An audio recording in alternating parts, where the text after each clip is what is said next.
windows here because Mike gets profit sharing. So if Mike were to come into our company and Mike refers an agent to Keller Williams, and that agent happens to go out and have a $10,000 a month in gross commission income. Now, is that possible?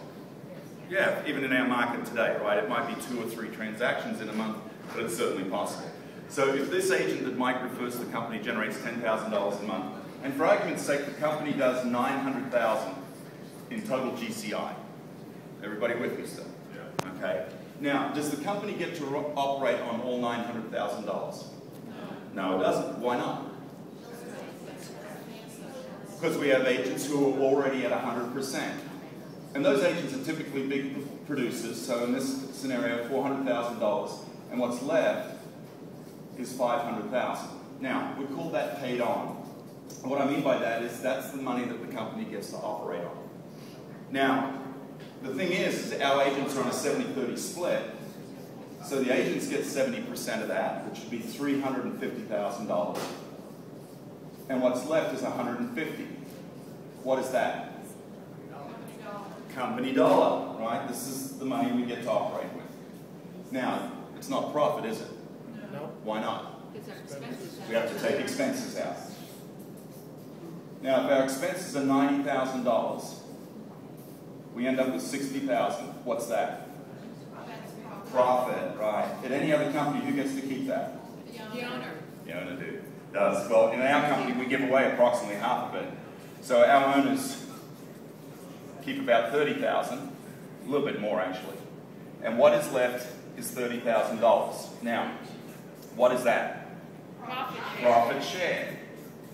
So, now if this agent that Mike brought into the company generated $10,000 in gross commission income, and they hadn't capped, so they're paying into this, what percentage of this amount is this?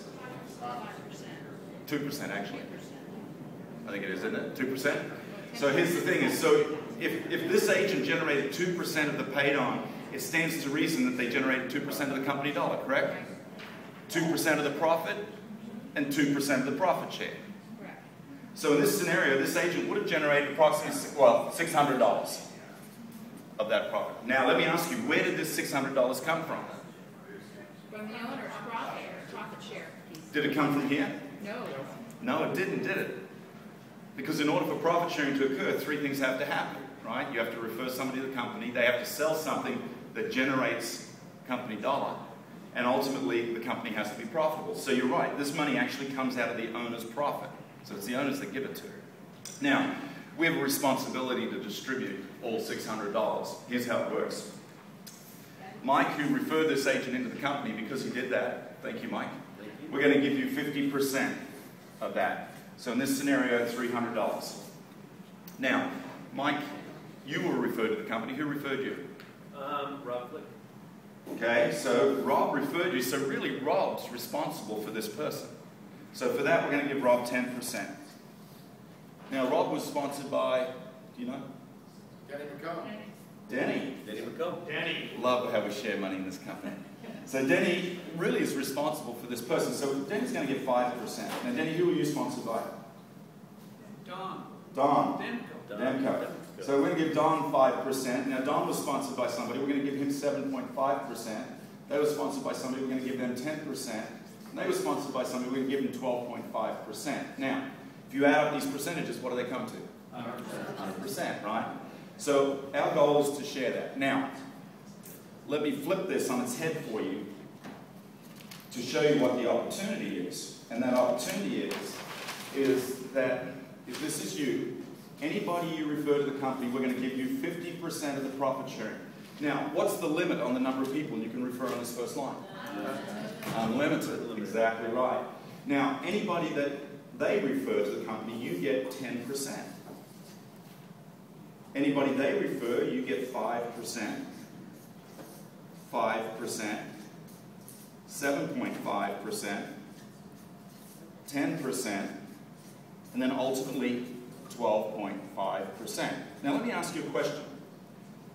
Why is this big, this skinny, and this big? Wide and deep. Well, why do we give away 50% on the first level? That's where it all starts. Because we want to reward you, Dick, for doing the activities that we want you to do, right? Which is refer people to the company. Why is it skinny in the middle? We did it for longevity, so that the bottom line, which is always the biggest, would make you the most money when you were dying. Exactly. The reason that it's... What'd she say? I feel like a kindergartner teaching in college, you know? The reason it's skinny in the middle is so that the bottom can be bigger. Because see, this is what gives it legs.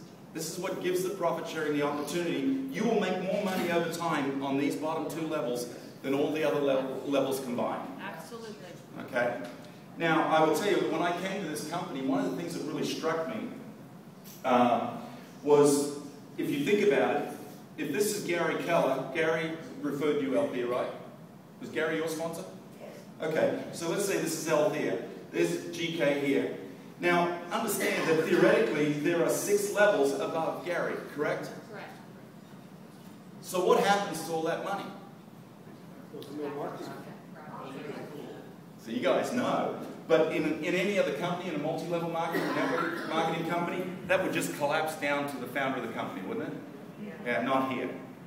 We have a thing called the residual fund, where that money now has been given to the international ALC to decide how they want to spend it.